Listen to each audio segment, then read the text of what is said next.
फेफड़ों की देखभाल, फेफड़ों की बीमारी और फेफड़ों की समस्याओं में हम लोग ये 11 प्रकार के प्रोडक्ट्स दे सकते हैं। उससे पहले हमारे श्वसन तंत्र को हम लोग समझेंगे। दोस्तों, श्वसन तंत्र वो प्रक्रिया है जिसके द्वारा एक जीव कार्बन डाइऑक्साइड छोड़ता है और श्वसन तंत्र के साथ मिलकर कोशिकाओं को ऑक्सीजन की आपूर्ति करता है। कार्बन डाइऑक्साइड को शरीर में से हटाता है श्वसन प्रक्रिया। दोस्तों, ऑक्सीजन और कार्बन डाइऑक्साइड का आदान प्रदान कोशिकाओं और फेफड़ों के दोनों में होता है ना। ऑक्सीजन और कार्बन डाइऑक्साइड आदान प्रदान कोशिकाओं से लेके, है ना, फेफड़ों से दोनों में होता है। और फेफड़ों में होने वाली ऑक्सीजन और कार्बन डाइऑक्साइड का आदान प्रदान की प्रक्रिया को बाह्य श्वसन प्रक्रिया कहते हैं। मतलब ये देखो, जो फेफड़ों के स्तर पर या हमारे ना, जो श्वसन ऊपरी श्वसन मतलब बाहरी श्वसन तंत्र कहते हैं उसको, फेफड़ों के ऊपर जो हमारा नाक है, मुंह है, उसके माध्यम से जो श्वसन प्रक्रिया चलती है, मुंह नाक के माध्यम से और वो फेफड़ों के, उसको कहते हैं बाहरी श्वसन, बाह्य श्वसन प्रक्रिया। और जो मांसपेशियों की है ना, मांसपेशियों के लेवल तक जो श्वसन प्रक्रिया चलती है ना, मांसपेशियों में भी ऑक्सीजन कार्बन डाइऑक्साइड का आदान प्रदान चलता है, उसको अंदरूनी आंतरिक श्वसन प्रक्रिया कहते हैं दोस्तों। और इस तरह से श्वास या फुफ्फुसीय वेंटिलेशन, है ना, श्वास या फुफ्फुसीय वेंटिलेशन मतलब वायु संचार हवा को अंदर लेने और बाहर निकलने की प्रक्रिया का वर्णन करता है। मानव श्वसन तंत्र में श्वसन नली और फेफड़े होते हैं दोस्तों, है ना। अभी देखो कि सांस लेने के बारे में 9 रोचक तथ्य क्या है। एक तो औसत व्यक्ति हर मिनट में 13 पिंट हवा बराबर सांस लेता है, मतलब प्रतिदिन 17,000 बार सांस लेता है दोस्तों। सांस लेने वाली हवा वास्तव में सांस लेने पर होने वाली घटनाओं का वर्णन नहीं है, क्योंकि हवा लगभग, हम लोगों को लगता है कि हम लोग ऑक्सीजन कार्बन डाइऑक्साइड ही लेते हैं, लेकिन उस हवा में क्या क्या है, उन 79% नाइट्रोजन है, 21% ऑक्सीजन है और हीलियम, कार्बन डाइऑक्साइड और हाइड्रोजन जैसे तत्वों को छोटी छोटी मात्रा से बनी होती है, जो ये हवा जो हम लेते हैं। दोस्तों, सांस में ली गई हवा 16% ऑक्सीजन और 4% कार्बन डाइऑक्साइड और 79% नाइट्रोजन से बनी होती है। हमारे फेफड़े लगभग 4 से 5% ऑक्सीजन और कार्बन डाइऑक्साइड के ही अदल बदल है ना, बदल बदल देते हैं, ऑक्सीजन से बदल देती है। दोस्तों, हमारे फेफड़े हर दिन लगभग आधा लीटर पानी बाहर निकालते हैं, मतलब सांसों के माध्यम से। आपको पता है, जब आप सांस छोड़ते हो ना, कार्बन डाइऑक्साइड छोड़ते हो, तो उसके माध्यम से शरीर में जो नमी बाहर जाती है, तो उस नमी के माध्यम से सांस जब बाहर छोड़ते हैं, तो उस सांस को बाहर छूटने वाले सांस में नमी होती है और नमी में पानी होता है। तो इसके माध्यम से जब हम सांस लेते हैं, सांस छोड़ते हैं, तो इसके माध्यम से 4.42 लीटर पानी बाहर निकलता है। इस संख्या को अपने हाइड्रेशन की आवश्यकताओं में शामिल करें। मतलब पानी पीते रहना भी जरूरी क्यों है, क्योंकि आप जब सांस छोड़ते हो तो छूटी हुए सांस के माध्यम से पानी की मात्रा भी शरीर में से कम होती रहती है, और इसीलिए हाइड्रेशन मतलब पानी की मात्रा को बनाए रखने के लिए पानी पीना जरूरी है दोस्तों। ज्यादातर लोग अधिकतम 1 या 2 मिनट तक अपने सांस रोक लेते हैं, लेकिन 2010 में डेनमार्क में 2010 में डेनमार्क के स्टिग सेवेरिनसन, है ना, स्टिग सेवेरिनसन ने फ्री डाइव के दौरान 22 मिनट तक अपने सांस को रोकी थी। यह नियंत्रित सांस लेने की शक्ति है दोस्तों। तो सांस लेना एक एक साधारण प्रक्रिया नहीं है, बहुत सारी प्रक्रिया। दोस्तों, सांस लेने की प्रक्रिया अगर आप सीखोगे, अलग अलग तरीकों से सीखोगे, तो कई सारे फायदे, मतलब सांस लेना मतलब सिर्फ ऑक्सीजन मतलब ऑक्सीजन को लेना और कार्बन डाइऑक्साइड को छोड़ना ये नहीं है, लेकिन सांस लेने की प्रक्रिया की वजह से कई सारे दिमागी सेहत, दिल की सेहत, शारीरिक सेहत में हम लोग फायदा पा सकते हैं दोस्तों। फेफड़े शरीर में सबसे बड़ा अपशिष्ट निष्कासन इंजन है ना। अपशिष्ट मतलब वेस्ट पदार्थों को निष्कासित करने वाला इंजन है फेफड़ा, सबसे बड़ा है ना इंजन है ये। और जो हमारे द्वारा छोड़ी गई हवा में कार्बन डाइऑक्साइड के रूप में शरीर के 70% अपशिष्ट, मतलब 70% अपशिष्ट मतलब वेस्ट को हटाने में जिम्मेदार है दोस्तों। मनोवैज्ञानिक ने पाया कि सांस लेने का अभ्यास चिंता, अवसाद मतलब डिप्रेशन और तनाव से लड़ने में प्रभावी है दोस्तों। शारीरिक संकेत साक्ष्य ने संकेत दिया है कि एक बार सांस लेने का अभ्यास भी रक्तचाप मतलब ब्लड प्रेशर को काफी हद तक कम कर सकता है दोस्तों। मुंह से सांस लेने के वास्तव में आपका चेहरा बदल जाता है। शोधकर्ता ने पाया कि जो लोग मुंह से सांस लेने वाले जो बच्चे होते हैं, कोई भी होता है इंसान, तो चेहरे का विकास और नाक के सांस लेने से वाले बच्चों की तुलना में अंतर होता है दोस्तों। आपकी भावनाएं आपके सांस लेने के तरीके को बदल सकती है ना? इसका उदाहरण क्या है दोस्तों कि जैसे भी अगर कोई ज़्यादा भावनात्मक है, ज़्यादा दुखी है ना? ज़्यादा गुस्सैल स्वभाव में है, गु गु गुस्से में है, तो लोग क्या बोलते हैं? साँस लेना शुरू करो, साँस लेना, है ना? एकदम गहरी साँस ले लो। उससे क्या होता है? तो उसके गुस्सा कम होने में या भावनाएँ कम होने में उसको मदद होती है। मतलब आपकी भावनाएँ आपके साँस लेने के तरीके को बदल सकती है ना? बदल देती है। शोध से पता चला है कि हमारी सांस लेने की पद्धति हमारे द्वारा अनुभव की जाने वाली भावनाओं को प्रभावित कर सकता है। तो खाली जैसे मैंने बोला कि सांस लेना सिर्फ कार्बन डाइऑक्साइड या ऑक्सीजन को लेके कार्बन डाइऑक्साइड छोड़ना नहीं है, लेकिन सांस लेने के मनोवैज्ञानिक मतलब साइकोलॉजिकल जो साइंटिस्ट होते हैं, साइकोलॉजिस्ट के, उन्होंने क्या देखा कि सांस लेने का एक तरीका अगर आप सीखते हो तो उसकी वजह से आपका चिंता ठीक हो सकता है। आप चिंता की समस्या, अवसाद मतलब डिप्रेशन की समस्या, तनाव की समस्या ठीक हो सकती है। दोस्तों बीपी नॉर्मल हो सकता है। दोस्तों और उसके साथ-साथ भावनाएँ बार-बार जो भावनात्मक होता है इंसान, गुस्सा होता है, उसको भी ठीक कर सकते हैं। तो ये साँस लेने के है ना अभ्यास में बोला गया है। दोस्तों है ना इस तरह से फेफड़े अद्भुत अंग है क्योंकि वे जीवन के लिए आवश्यक है। फेफड़े जटिल कार्य करते हैं, अत्यधिक कार्यक्षम होते हैं। फेफड़े क्यों महत्वपूर्ण है? शरीर की हर कोशिकाओं को जीवित रहने के लिए ऑक्सीजन की आवश्यकता होती है और हम जिस हवा में सांस लेते हैं उसमें ऑक्सीजन और अन्य गैस भी होती है। श्वसन तंत्र का मुख्य काम अपशिष्ट गैस मतलब जो वेस्ट गैस होती है, जो वेस्ट गैसों को हटाते हुए अपने आपके शरीर में ताजी हवा पहुंचाना है श्वसन तंत्र का काम। फेफड़ों में पहुंचने के बाद ऑक्सीजन रक्त प्रवाह में चला जाता है और शरीर से होकर गुजरती है। शरीर की हर कोशिकाओं में ऑक्सीजन और कार्बन डाइऑक्साइड नामक अपशिष्ट गैस से आदान प्रदान होता है। दोस्तों फिर रक्त प्रवाह से इस अपशिष्ट गैस को वापस फेफड़ों में लाया जाता है जहां से रक्त प्रवाह से निकाल दिया जाता है और फिर बाहर निकालता है। आपके फेफड़ों और श्वसन तंत्र स्वचालित रूप से इस महत्वपूर्ण प्रक्रिया को करते हैं जिसे गैस विनिमय है ना उसको कहते हैं गैस बैलेंस है ना इसको कहते हैं और इस तरह से दोस्तों फेफड़ों में गैस का मतलब शरीर में ऑक्सीजन कार्बन डाइऑक्साइड और अन्य गैसों का आदान प्रदान जैसे गैस कहलाता है। दोस्तों हवा का एक नाम गैस कहा जाता है ना हवा को एक नाम गैस कहा जाता है और इस तरह से गैस विनिमय मतलब हवा का विनिमय गैस की अदला बदली हवा की अदला बदली के अलावा श्वसन प्रणाली सांस लेने के अन्य महत्वपूर्ण भूमिका भी निभाती है। इनमें शामिल है श्वसन हवा मतलब सांस को शारीरिक उचित तापमान पर लाना है ना उसे सही नमी के स्तर पर नमीयुक्त बनाना ये भी श्वसन प्रक्रिया का काम है। हवा को शरीर के तापमान मतलब अगर बाहर ठंडी हवा है तो उस ठंडी हवा को शरीर में लेने के बाद हमारे शरीर के तापमान पर लाना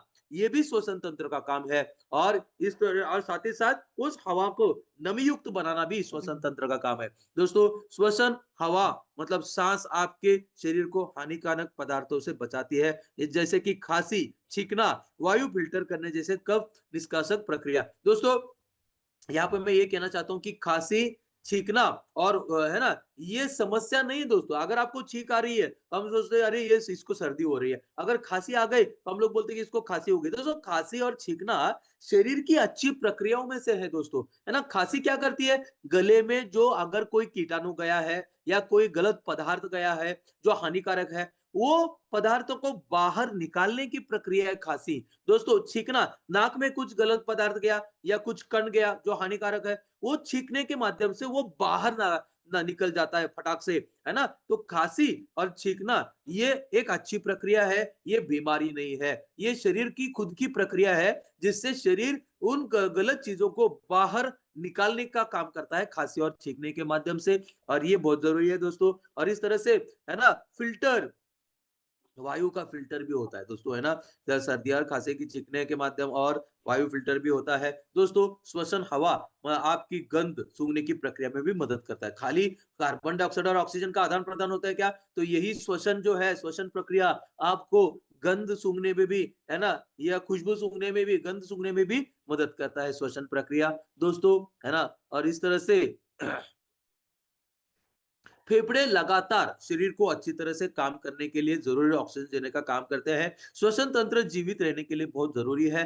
हालांकि हमारे शरीर के अन्य सभी प्रणालियों की तरह श्वसन प्रणाली भी क्षतिग्रस्त होने की संभावना है। मतलब अभी ये तो हम लोगों ने देखा कि लंग्स जो है, फेफड़े जो है, नॉर्मली काम करते तो अच्छी तरह से क्या मतलब सांस लेने में मदद होती थी, लेकिन यही श्वसन तंत्र है ना हानिकारक हो सकता, मतलब ये डैमेज हो सकता है, क्षतिग्रस्त हो सकता है। और खासकर इसके माध्यम से हवा में जो विषाक्त पदार्थ हैं, प्रदूषित प्रदूषित प्रदूषकों की वजह से, है ना, प्रदूषकों के उच्च स्तर के कारण, विषाक्त पदार्थों के कारण हमारे श्वसन प्रणाली क्षतिग्रस्त हो सकती है, मतलब डैमेज हो सकती है। दोस्तों, फेफड़ों का स्वास्थ्य भी मौसम के अनुसार बदलता है। आयुर्वेदिक संदर्भ के अनुसार जब फेफड़ों में बहुत अधिक वात, है ना, वात मतलब वायु जमा हो जाता है, तो हमें सांस फूलना, सूखी खांसी, अस्थमा, आवाज का कर्कश होना, कमजोर आवाज, सांस लेते समय दर्द और यहाँ तक कि फेफड़ों में एलर्जी भी होती है। यदि आप इनमें से किसी भी चीज का अनुभव कर रहे हैं, तो आपके फेफड़ों का स्वास्थ्य असंतुलित हो सकता है। दोस्तों, आयुर्वेद में आहार, जीवन शैली और जड़ी बूटियों के मिश्रण के माध्यम से, है ना, उत्तेजित दोषों को वापस से संतुलन में लाने के लिए प्रभावी उपाय है। अपने फेफड़ों के स्वास्थ्य को सुनिश्चित करने के लिए आइए प्राचीन ज्ञान में गोता लगाएं, जो आज भी अत्यधिक प्रभावी है। दोस्तों, तो फेफड़ों में जो विषैले पदार्थ बढ़ने का कारण क्या है? आयुर्वेद में आमा शब्द का प्रयोग शरीर में विषाक्त पदार्थों के संचय के लिए किया गया है। तो ये किससे बनता है? अनुचित आहार, बाहरी आहार, तेली आहार, ठंडे ठंडे खाद्य पदार्थों का सेवन करना, जिन्हें पचाना मुश्किल होता है। अगली सुबह बचा हुआ खाना खाने से पाचन तंत्र में बाधा उत्पन्न होती है। दोस्तों, जिससे है ना, हमारे शरीर में, है ना, श्वसन में समस्या हो सकती है। दोस्तों, प्रदूषित हवा, एक तो अनुचित आहार, आमा बढ़ने का कारण क्या है ना, विषाक्त पदार्थ बढ़ने का कारण क्या है? एक तो अनुचित आहार, दूसरा प्रदूषित हवा हवा, तीसरा मौसमी परिवर्तन, चौथा व्यायाम की कमी, और पांचवा है भावनात्मक है ना, भावनात्मक होना, बार बार दुखी होना, दुखी दुखी रहने से भी फेफड़े कमजोर हो जाते हैं, सांसों की समस्या होती है। दोस्तों, भावनात्मक बदलाव जिसको कहते हैं, तो व्यायाम की कमी, भावनात्मक बदलाव, मौसमी परिवर्तन, प्रदूषित हवा और अनुचित आहार, ये सारे हमारे फेफड़ों में आमा का कारण बन सकते हैं। दोस्तों, तो फेफड़ों की बीमारियां, जिन्हें श्वसन संबंधी विकारों या फुफ्फुसीय रोग भी कहा जाता है, फेफड़ों और श्वसन तंत्र के अन्य भागों को प्रभावित करने वाले निम्नलिखित कारण है। दोस्तों, फेफड़ों का फेफड़ों को प्रभावित करने वाले कारण क्या है? एक तो बैक्टीरिया, दूसरा वायरस, तीसरा फंगस, है ना, ये संक्रमित कीटाणु होते हैं। फंगस, वायरस और बैक्टीरिया, ये संक्रमक कीटाणु होते हैं। संक्रमण मतलब इन्फेक्शन के कारण होते हैं। दोस्तों, तंबाकू, धूम्रपान, तंबाकू और धूम्रपान भी क्या होते हैं, हमारे सांसों की समस्या का कारण होते हैं। वायु प्रदूषण, जैसे रेडॉन और एस्बेस्टोस के संपर्क में आना, पर्यावरणीय कारण, ये सारे हमारे फेफड़ों की समस्याओं का कारण बनते हैं। दोस्तों, फेफड़ों की कुछ सामान्य बीमारियों में शामिल है अस्थमा, है ना, chronic obstructive pulmonary disease, COPD, pneumonia, pulmonary fibrosis, ये हमारे फेफड़ों का डैमेज की प्रक्रिया होती है। फेफड़ों का कैंसर, दोस्तों, है ना, और पल्मोनरी हाइपरटेंशन, मतलब फेफड़ों की समस्या की वजह से बीपी का बढ़ना, पल्मोनरी हाइपरटेंशन, तीव्र ब्रोंकाइटिस, मतलब सांसों की नली का सूजन। दोस्तों, और ये सारे मतलब अस्थमा है,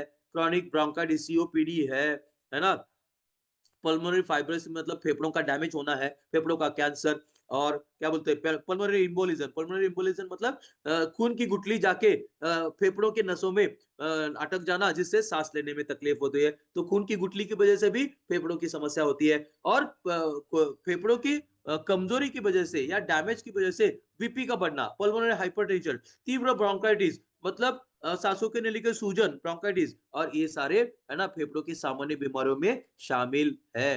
दोस्तों, और भी कुछ आम फेफड़ों की बीमारी है, जैसे सीओपीडी मैंने बोला, अस्थमा बोला, तपेदिक मतलब टीबी। दोस्तों, टीबी भी हमारे अस्थमा का मतलब हमारे फेफड़ों का समस्या का कारण बनता है। एलर्जिक राइनाइटिस मतलब 12 ही महीने सर्दी का रहना, है ना, और पर्मनरी एम्बोलिज्म, जैसे खून की गुठली जाके अटक जाना फेफड़ों के नसों में, उसके बाद श्वसन संक्रमण मतलब इन्फेक्शन, ये सारे कुछ आम फेफड़ों की बीमारियों में शामिल है। दोस्तों, अन्य फेफड़ों की बीमारी जैसे न्यूमोथोरैक्स और एटलैक्टेसिस कहते हैं, ब्रोंकाइटिस, फेफड़ों का कैंसर, फुफ्फुसीय शोफ, है ना, न्यूमोकोनियोसिस, अंतराल फेफड़ों की बीमारी, अंतरालीय ओके, और फुफ्फुसीय सार्कोइडासिस। तो ये सारे कई सारे अलग-अलग मतलब फेफड़ों की बीमारियां हैं, और इनको अगर हम लोग अनदेखा करते हैं तो फेफड़े बिल्कुल डैमेज होके ससन। तो यहाँ पे देखो, यहाँ पे 61 प्रकार की फेफड़ों की बीमारियों की लिस्ट मैंने यहाँ पे दी है।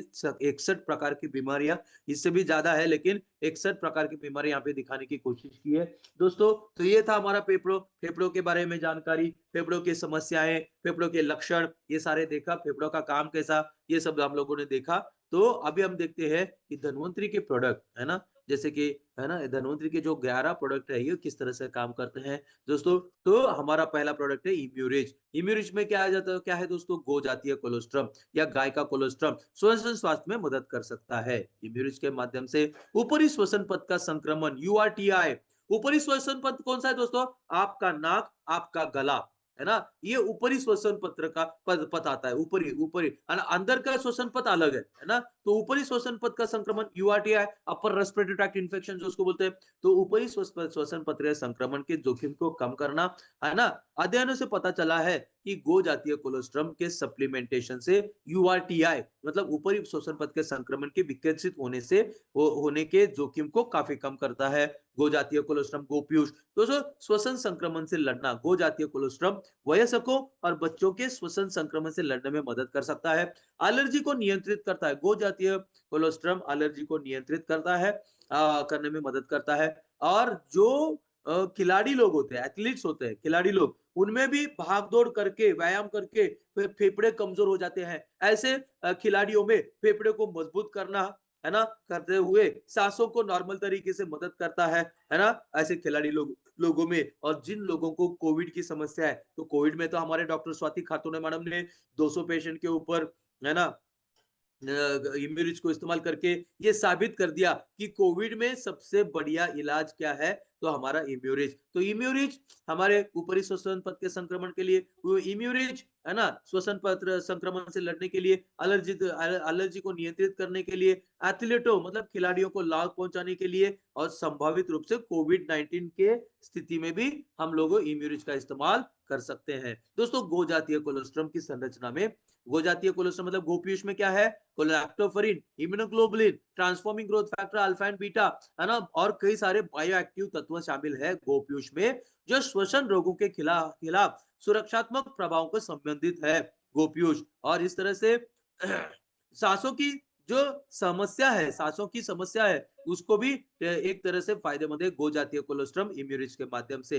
दोस्तों, गो जातीय कोलोस्ट्रम मानव श्वसन प्रणाली के लिए लाभ और कोविड 19 के नैदानिक प्रबंधन के लिए प्रभावित है, और ये 2021 का खोज है दोस्तों। गाय के कोलोस्ट्रम खाद्य पूरक के में, गाय के कोलोस्ट्रम में खाद्य पूरक में मौजूद इम्यूनोग्लोबुलिन का उपयोग कोविड 19 रोगियों के लिए शीघ्र रिकवरी के लिए नैदानिक अध्ययन, डॉक्टर स्वाति खारतोड़े है ना, सलाहकार आहार विशेष तज्ञ, आहार विज्ञान और पोषक विभाग, विश्वराज स्पेशलिटी हॉस्पिटल पुणे, महाराष्ट्र, भारत। तो ये वो इम्यूरिच में गोपीयूष क्या है, गोपीयूष में लैक्टोफेरिन है, इम्यूनोग्लोबुलिन है, ट्रांसफॉर्मिंग ग्रोथ फैक्टर है, और कई सारे बायो एक्टिव तत्व हैं जो कि हमारे श्वसन सेहत के लिए फायदेमंद है। कोविड 19 वाले संक्रमण में, कोविड 19 के संक्रमण में फायदेमंद है, और इस तरह से, है ना, सासू की सेहत के लिए फायदेमंद है तो हमारा गोपीयूष। दोस्तों, गोपीयूष, है ना, गो जातीय कोलोस्ट्रम मतलब गोपीयूष में कई तरह के विकास कारक मतलब ग्रोथ फैक्टर्स होते हैं, जो मांसपेशियों की मरम्मत, ऊतक मतलब मांसपेशियों की मरम्मत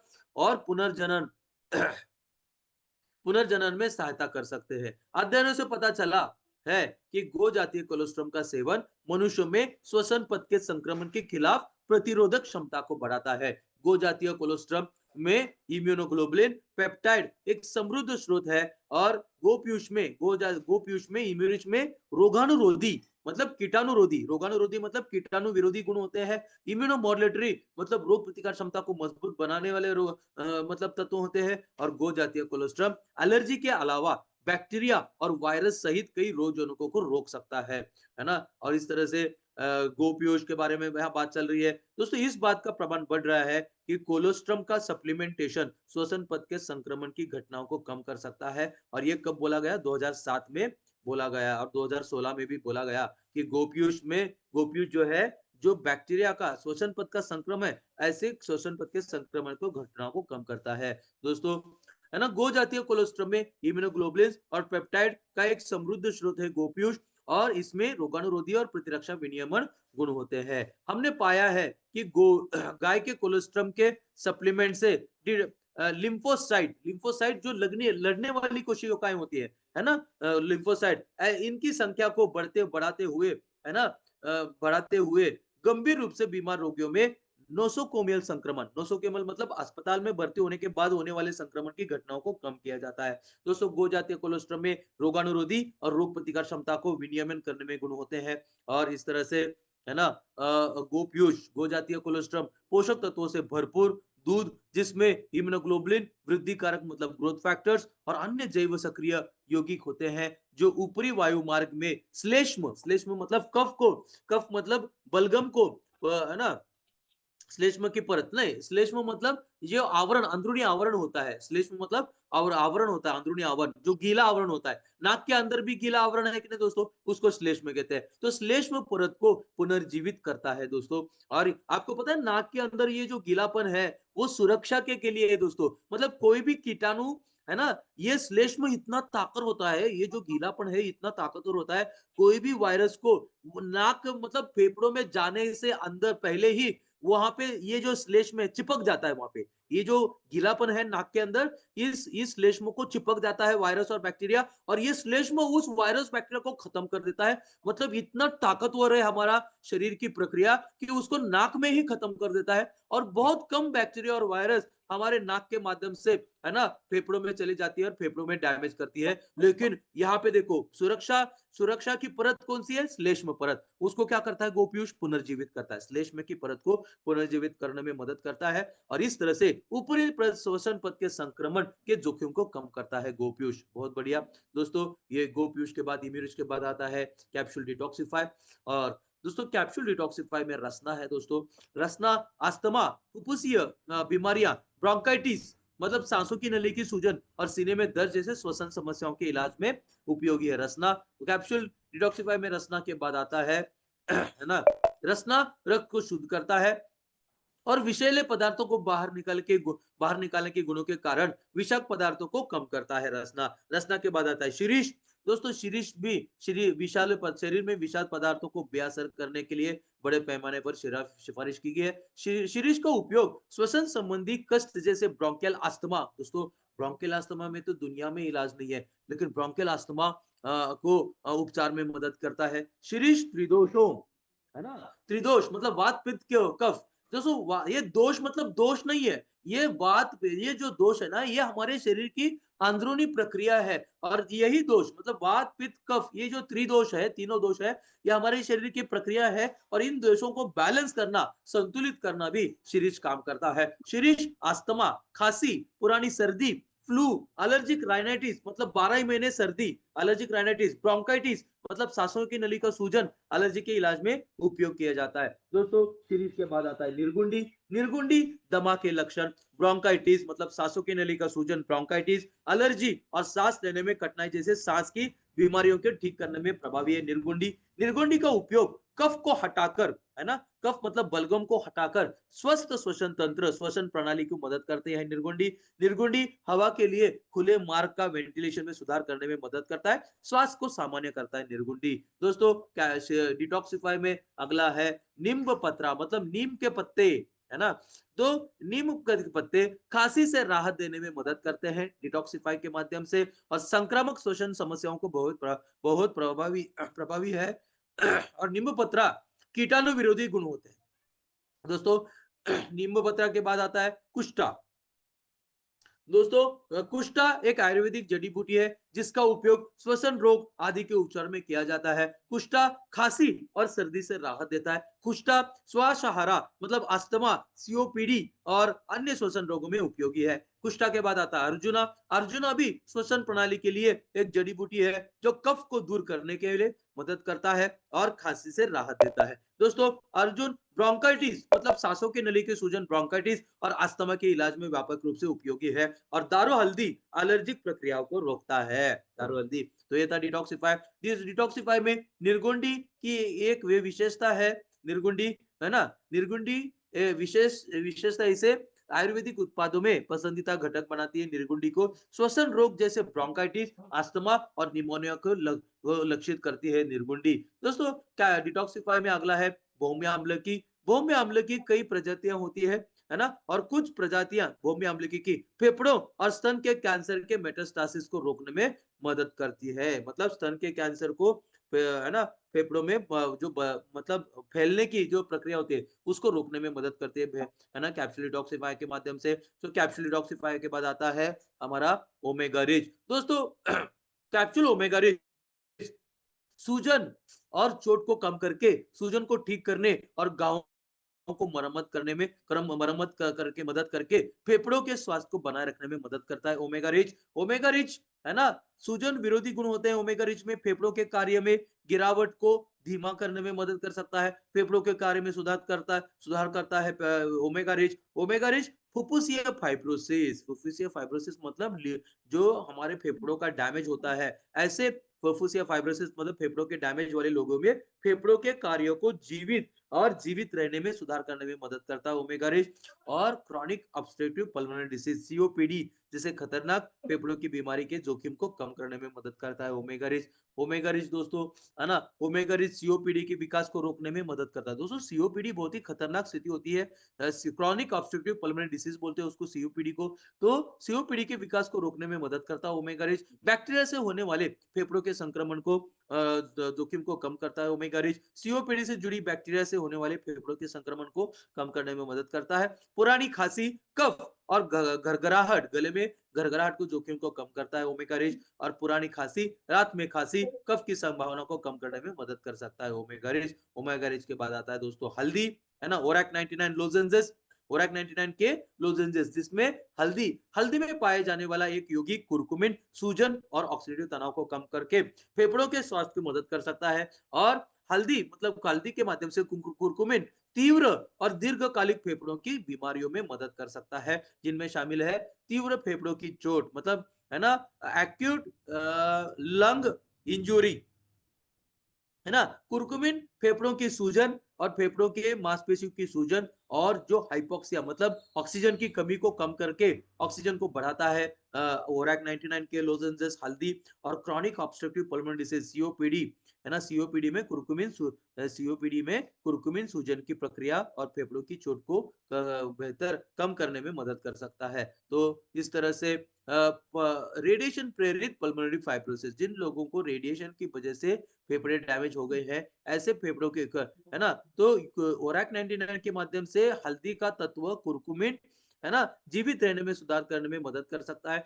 घातक निमोनिया और ब्रोंकाइटिस है ना घातक निमोनिया कुरकुमिन की सीधी फुफ्फुसीय डिलीवरी घातक निमोनिया की गंभीरता को कम कर सकता है। और सूजन है ना सांसों की नली की सूजन ब्रोंकाइटिस कुरकुमिन सूजन को कम करने और रोगाणु के खिलाफ काम करने में मदद कर सकता है। दोस्तों औषधीय अध्ययनों से प्राप्त आंकड़ों के बढ़ती मात्रा में इस धारणा का समर्थन करती है कि curcumin chronic obstructive pulmonary disease COPD और तीव्र फेफड़े की टोज अक्यूट लंग इंजुरी और तीव्र अक्यूट श्वसन संबंध है मतलब तीव्र श्वसन संकट सिंड्रोम और एलर्जिक अस्थमा में सुरक्षित भूमिका निभाता है ओरैक 99 के माध्यम से कुरकुमिन। दोस्तों फुफ्फुसीय रोगों में कुरकुमिन का उपयोग अत्याधुनिक स्थिति और भविष्य के दृष्टिकोण। दोस्तों 2017 में कुरकुमिन मतलब गोपियों के ऊपर है ना जो जांच की गई है ना खोज की गई इसमें journal of pharmaceutical health services research 2017-2016 ये इसमें बोला गया कि कुरकुमिन फुफ्फुसीय रोगों में कुरकुमिन का उपयोग और अत्याधुनिक स्थिति और भविष्य के दृष्टिकोण के हिसाब से खोज की गई है और जो फायदेमंद देखी गई है। दोस्तों दीर्घकालिक रोगों में कुरकुमिन की भूमिका के लिए औषधीय आधार आधुनिक लक्ष्यों के साथ पुराना मसाला दोस्तों ये भी खोज हो चुके हैं। और अगला है दोस्तों ओरैक 99 के लोजेंसेस के बाद में आता है प्रोटीज जनरल और डब्ल्यू। दोस्तों प्रोटीज जनरल डब्ल्यू के माध्यम से सोया प्रोटीन फेफड़ों के cancer chronic obstructive pulmonary disease COPD के जोखिम को कम करके फेफड़ों के स्वास्थ्य को मदद कर सकता है। सोया प्रोटीन सांस फूलने खांसी या कफ जैसे श्वसन संबंधी लक्षणों को भी मदद कर सकता है। सोया प्रोटीन फेफड़ों के स्वास्थ्य में कैसे मदद कर सकता है सोया प्रोटीन में फ्लावोनाइड्स होते हैं। फ्लावोनाइड्स सोया में फ्लावोनाइड्स होते हैं जो फेफड़ों की सूजन के रूप में, सूजन विरोधी मतलब सूजन को कम करने के रूप में काम कर सकता है फ्लावोनॉइड्स, और फेफड़ों के कैंसर को कम जोखिम होता है सोया फ्लावोन आइसोफ्लावोन के माध्यम से। अध्ययनों से पता चलता है कि जो लोग अधिक सोया खाते हैं उनमें फेफड़ों के कैंसर की जोखिम कम होती है। तो ये था हमारा प्रोटीन जनरल डब्ल्यू। दोस्तों, सीओपीडी को जोखिम कम होता है, प्रोटीन जनरल पाउडर के माध्यम से सीओपीडी की जोखिम कम होती है। अध्ययनों से पता चला कि जो लोग अधिक सोया खाते हैं उनमें सीओपीडी का जोखिम कम होता है। श्वसन संबंधी लक्षणों को कम जोखिम कम होता है। अध्ययनों से पता चलता है कि जो लोग अधिक सोया खाते हैं उनमें सांस फूलने की समस्या, खांसी और कफ जैसे श्वसन संबंधी लक्षण कम हो जाते हैं। सोया प्रोटीन है ना, इस तरह से है ना, सोया मतलब प्रोटीन जनरल और डब्ल्यू के माध्यम से सोया प्रोटीन के फायदे दोस्तों। और इस तरह से सोया प्रोटीन के बाद आता है हमारा रेस्पिरिज पाउडर और कैप्सूल। रेस्पिरिज पाउडर और कैप्सूल स्वस्थ और शांत सांस लेने में मदद करता है। रेस्पिरिज पाउडर कैप्सूल श्वसन तंत्र को डिटॉक्सिफाई करता है। रेस्पिरिज पाउडर कैप्सूल में जो आयुर्वेदिक जड़ी बूटियां और खनिज होते हैं जो श्वसन तंत्र को मजबूत बनाने में मदद करते हैं, है ना। रेस्पिरिज पाउडर और कैप्सूल में श्वसन तंत्र में अत्यधिक स्त्राव को हटाता है ना, और कफ को बलगम को कम करता है। शामक और कफनाशक, है ना, कफनाशक के रूप में काम करता है रेस्पिरिज पाउडर और कैप्सूल। सूजन विरोधी एंटीऑक्सीडेंट सुखदायक तत्व होते हैं रेस्पिरिज कैप्सूल और रेस्पिरिज कैप्सूल और पाउडर में, जो कि है ना प्रतिरक्षा प्रणाली को बढ़ाते हैं, हमारी रोग प्रतिकार क्षमता को। रेस्पिरिज कैप्सूल और पाउडर रोग प्रतिकार क्षमता को बढ़ाते हुए श्वसन को सामान्य करता है। और इस तरह से रेस्पिरिज के लाभ सर्दी खांसी में बहुत उपयोगी, गले में सूजन, गले में खराश और तुरंत राहत देता है, श्वसन एलर्जी और संक्रमण में सहायक है रेस्पिरिज कैप्सूल और पाउडर।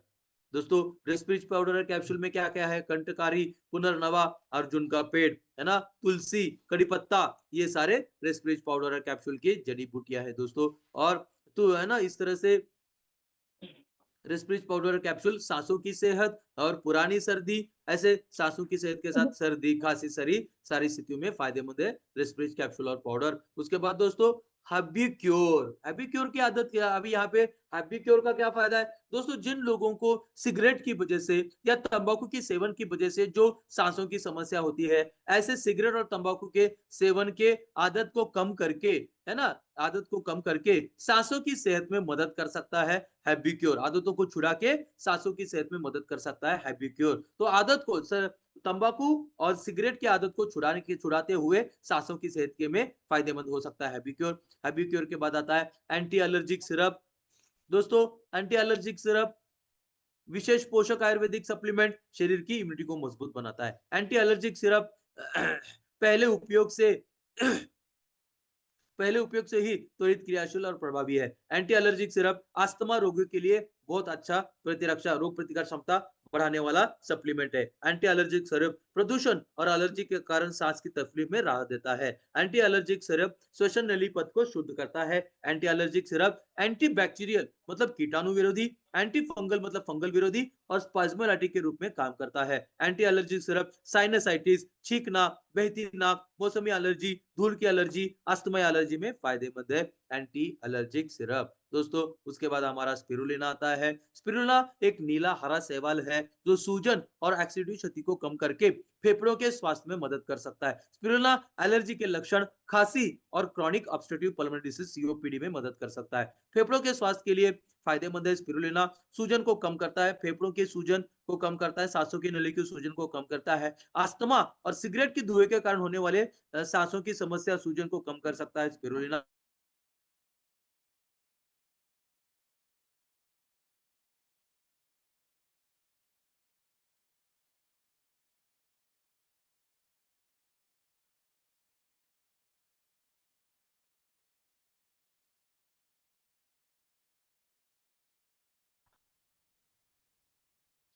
सर अभी जुड़ता हूँ सर। तो इस तरह से स्पिरुलिना है दोस्तों।